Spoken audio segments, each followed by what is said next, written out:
I'm so glad you could join us, everyone, for News Night tonight. The Independent National Electoral Commission has published the names of candidates qualified to run for presidential, senatorial, and House of Representatives positions in the 2023 general elections.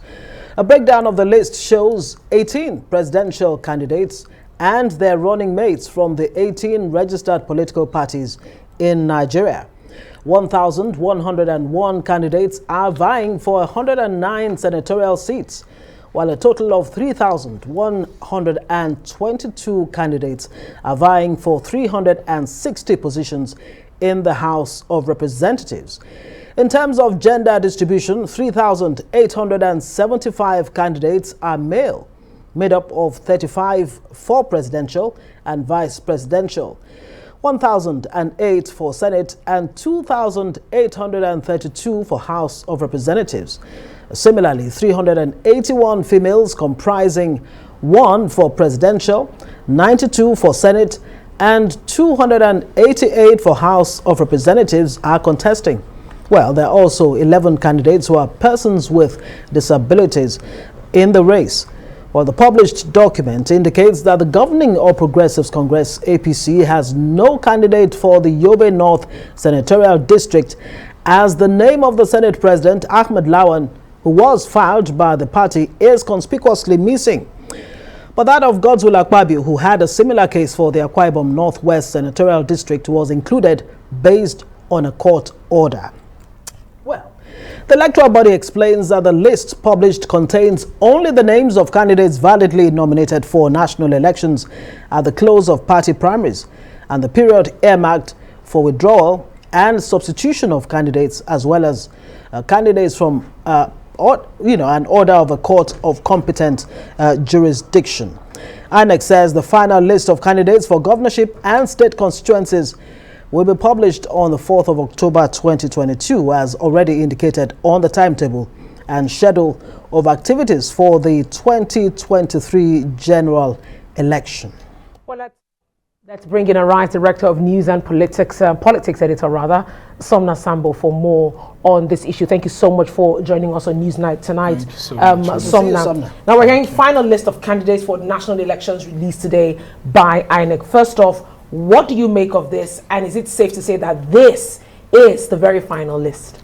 Thank you so much, Onye. Well, I mean, INEC has released the list based on what the Electoral Act actually permits it to do. But there are some of these cases, both in the House of Reps senatorial, that are in court. And of course, if the court sanctions for anyone to still be included on this list or to be delisted, of course, INEC will have no choice than to do so. That's why if you see the provision for Akwa Ibom Northwest Senatorial District, it's clearly stated there that based on court order, INEC had to put former Minister of Niger Delta Affairs and former Governor of Akwa Ibom State, Godswill Akpabio, right there. There are some other candidates like that, but of course, this is what the law permits INEC to do. And of course, INEC has stated clearly, if anyone has any observations, write to it. And of course, if it's a case that's still pending in court, allow the court process to go ahead. Okay, so there's still a window for, I mean, apparently it's not the final of the final. For the controversial ones. Yes, and talking about controversy,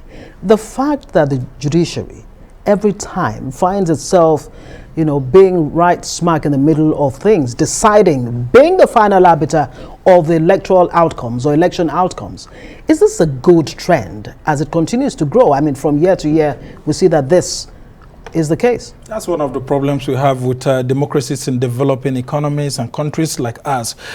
Most times we see the interference of the courts because people refuse to follow due processes. So there's a lot of problems with the process of the primaries, lack of political parties obeying the electoral laws, and then of course you have candidates who don't obey the electoral laws very well, and then you have those who just want to circumvent the process. Look at, for example, the someone who was in the Action Alliance and had already brought his form in that political party. Suddenly, I mean, it's in another political party now as a presidential candidate, and you tend to wonder what exactly the problem is. I'm talking of the presidential candidate of the NRM, the National Rescue Movement. These are smaller political parties. Yes, they are not so prominent, but there are lots of things going on right there. And then you see, for example, the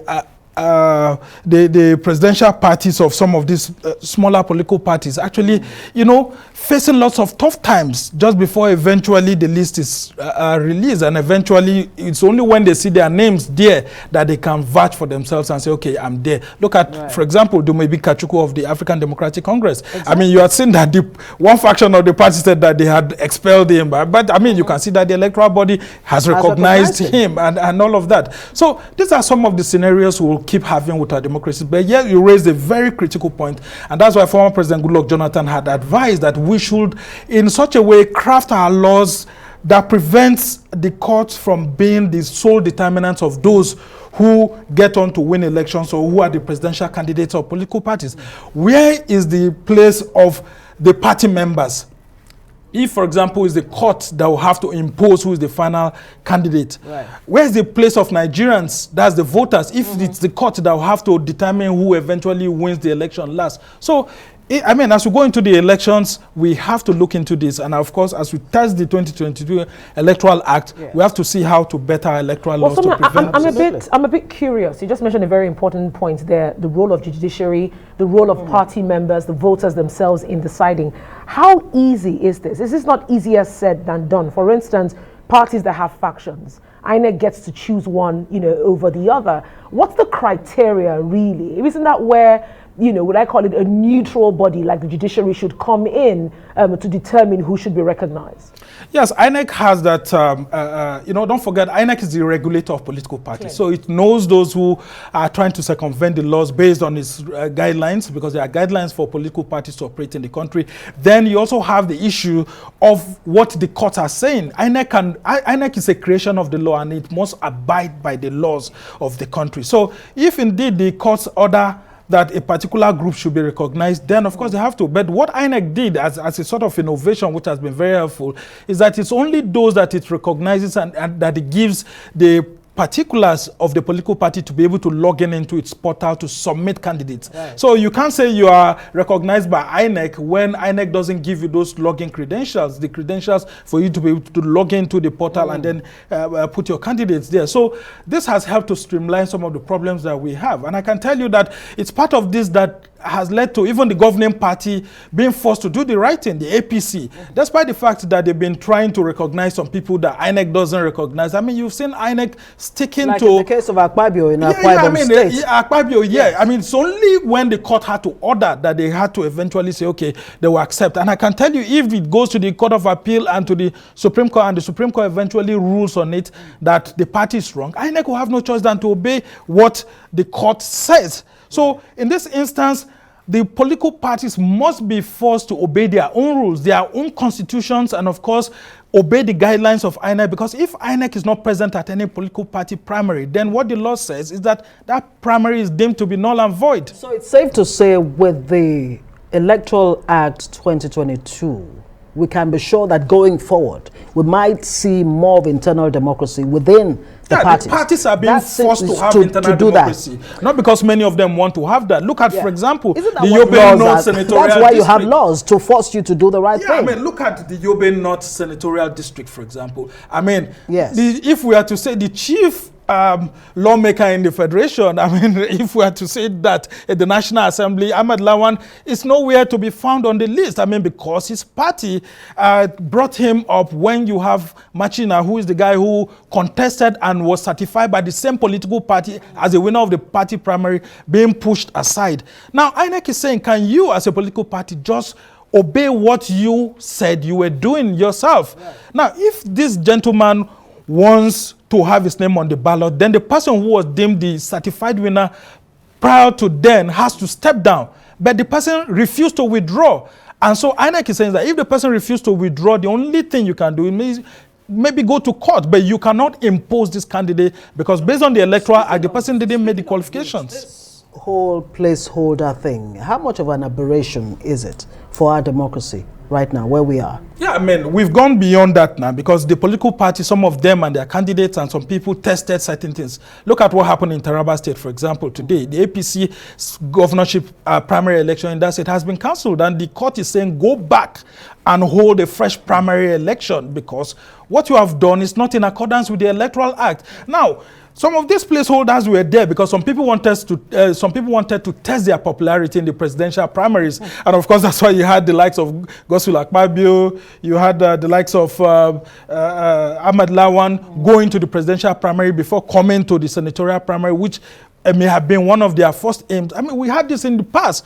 Bukola Saraki and, of course, governor of Sokoto State, Aminu Tambuwal, doing that. But with the new Electoral Act, that provision has changed. Before I let you go, in a nutshell, what is likely to play out in the next few months, following the release of this this list? Yeah, what's likely to play out now is that this has given confidence to those whose names are on the list that they can start their presidential campaign, start their senatorial campaigns, start their House of Representative campaigns. That's the candidates for the national elections. Because if your name is not on this list and you've been spending money prior to now, going to support groups, meeting with them, giving money, it will have all been vain. Because I can tell you some people who had been promised by some party leaders that their names will come out, their names didn't eventually come out. And so all the monies that they had been spending have all gone down now. So with this, it gives the candidates the confidence that they are the duly recognized persons, and it's left for the political parties to support them or not. Because some of the parties will even not agree to support some of their candidates because what the national chairman wanted is different from what, for example, the candidates want. The electorates want. So if INEC eventually recognize a candidate that the political party itself didn't want, then the candidate may just be going to the elections, to the general elections alone without the support of the party. Alone, very quickly. Do we have? We have to leave it there. Okay. Our rights politics editor Sumner Sambo there, giving us a rundown or clear narrative on what's about to play out in a couple of months' time.